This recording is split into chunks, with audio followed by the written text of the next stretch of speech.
തിരുവോണവും എല്ലാം കഴിഞ്ഞ് ചതയാണ്. ശ്രീനാരായണ ഗുരുവിൻ്റെ 171ാമത് ജയന്തി ആഘോഷമാണ് ഞങ്ങളുടെ നാട്ടിലും ശാഖയിലും ഒക്കെ വളരെ ആഘോഷപ്രദമായ ഒരു ദിവസം. അപ്പം ഞങ്ങളുടെ ശാഖയിലുള്ളത് 9 കുടുംബയോഗങ്ങളാണ്. ഈ 9 കുടുംബയോഗങ്ങളും തമ്മിൽ വാശിയേറിയ മത്സരമാണ് അന്നത്തെ ദിവസം എന്ന് പറഞ്ഞു കഴിഞ്ഞാൽ. അങ്ങനെ അതിനോടനുബന്ധിച്ച് ആദ്യത്തെ മത്സരമായിരുന്നു പൂക്കളം മത്സരം. അങ്ങനെ പൂക്കളമെല്ലാം ഇട്ട് കഴിഞ്ഞിട്ട് നമ്മൾ നേരെ ഇനി ഘോഷയാത്രയ്ക്ക് ഒരുങ്ങി പോകാനായിട്ട് തുടങ്ങുകയാണ്. അമ്മയൊക്കെ ആണെങ്കിലും നേരത്തെ പോയി. ഞങ്ങൾ പൂക്കളം ഇട്ട് കഴിഞ്ഞ് വന്നപ്പോൾ നല്ല രീതിയിൽ ലേറ്റായി. അപ്പോഴേക്കും നമ്മുടെ ഘോഷയാത്ര ഫ്ലാഗ് ഓഫ് ചെയ്ത് കഴിഞ്ഞായിരുന്നു. ഇന്നത്തെ ഘോഷയാത്രയുടെ മെയിൻ ഹൈലൈറ്റ് എന്ന് പറഞ്ഞു കഴിഞ്ഞാൽ കൊട്ടക്കാവടിയും അതുപോലെ തകിലുമേളവും ഗരുഡന്മാരും അതുപോലെ നമ്മുടെ 2 വീലർ ഫാൻസി ഡ്രസ്സും ഒക്കെ ആയിരുന്നു. കഴിഞ്ഞ വർഷം മുതൽ നമ്മൾ ഘോഷയാത്രയുടെ കൂടെ ഉൾപ്പെടുത്തിയതായിരുന്നു ഈ 2 വീലർ ഫാൻസി ഡ്രസ്സ് എന്ന് പറഞ്ഞു കഴിഞ്ഞാൽ. അപ്പം ഓരോ കുടുംബത്തിലുള്ളവർക്കും എത്ര വേണേലും ആൾക്കാരെ പങ്കെടുപ്പിച്ചുകൊണ്ട് നമുക്കിത് ചെയ്യായിരുന്നു. 5000 രൂപയാണ് ക്യാഷ് പ്രൈസ്. അപ്പം നമ്മുടെ കുടുംബത്തിൽ ഇത്തവണ 3 പേരുണ്ടായിരുന്നു. എല്ലാ ഫാൻസി ഡ്രസ്സും ഒന്നിനൊന്നിന് അടിപൊളിയായിരുന്നു. ഈ കാണുന്ന മീൻകാരൻ നമ്മുടെ കുടുംബത്തിലാണ്, ദേവൂട്ടനായിരുന്നു. പിന്നെ കൃഷ്ണൻ ഉണ്ടായിരുന്നു, നമുക്കത് സിന്ധു ആൻറ്റി ആയിരുന്നു. സിന്ധു ആൻറ്റിക്കാണ് സെക്കൻഡ് പ്രൈസ് കിട്ടിയത്.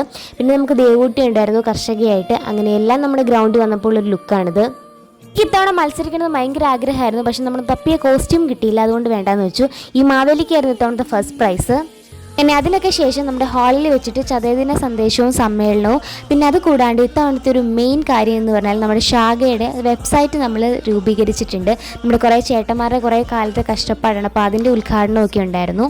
അപ്പം ഞങ്ങളുടെ ശാഖയിൽ എന്തെങ്കിലും കാര്യങ്ങൾ അറിയണമെന്നുണ്ടെങ്കിലോ ഏതെങ്കിലും കുടുംബത്തിന് ഇൻഫോർമേഷൻ വേണമെങ്കിലൊക്കെ നമുക്ക് ഈ ഒരു വെബ്സൈറ്റിലൂടെ നമുക്ക് ലഭിക്കുന്നതായിരിക്കും. അപ്പം അതിനൊക്കെ ശേഷം നമ്മുടെ ഉച്ചയൂണുണ്ടായിരുന്നു. അങ്ങനെ ഉച്ചയൂണിനൊക്കെ ശേഷം നമ്മുടെ മത്സരങ്ങളിലേക്കൊക്കെ എടുത്തു. ആദ്യം തന്നെ ക്വിസ് കോമ്പറ്റീഷൻ ആയിരുന്നു. അങ്ങനെ അതിനൊക്കെ ശേഷം മുൻ വർഷങ്ങളിലെ അപേക്ഷിച്ച് ഇത്തവണ നമുക്ക് കുറച്ച് വെറൈറ്റി മത്സരങ്ങളൊക്കെ ഉണ്ടായിരുന്നു. നീരാളി നടത്തം, ഇഷ്ടിക പിടുത്തം, അങ്ങനെയുള്ള മത്സരങ്ങൾക്ക്. ഇതിനൊക്കെ ഫസ്റ്റ് പ്രൈസ് നമുക്ക് തന്നെയായിരുന്നു. പക്ഷേ നമുക്ക് പറ്റിപ്പോയത് വടംവലിക്കാണ്. വെറും 3 പോയിൻറ്റിനാണ് നമ്മൾ ഇത്തവണ കപ്പ് കിട്ടാണ്ടായിപ്പോയത്. അപ്പം എവർ റോളിംഗ് സെക്കൻഡ് വന്നെങ്കിലും നമുക്ക് ഫസ്റ്റ് പ്രൈസ് കിട്ടാൻ പറ്റിയില്ല. അപ്പോൾ നമുക്ക് ഇന്ന് നല്ല വിഷമമുണ്ട്. പിന്നെ ഈ ഒരു മത്സരം കഴിയുമ്പോൾ തൊട്ട് അടുത്ത വർഷത്തേക്കുള്ള ആ ഒരു പ്രിപ്പറേഷൻസാണ് നമ്മുടെ കുടുംബത്തിൽ അങ്ങനെയാണ്. അപ്പോൾ നമ്മൾ എപ്പോഴും പറയും, പ്ലാൻ ചെയ്യും, ഇങ്ങനെ ഓരോ കാര്യങ്ങൾ ഇങ്ങനെയൊക്കെ ചെയ്യണം. ഇപ്പോൾ നമുക്ക് പൂക്കളത്തിനും തേർഡായിപ്പോയി.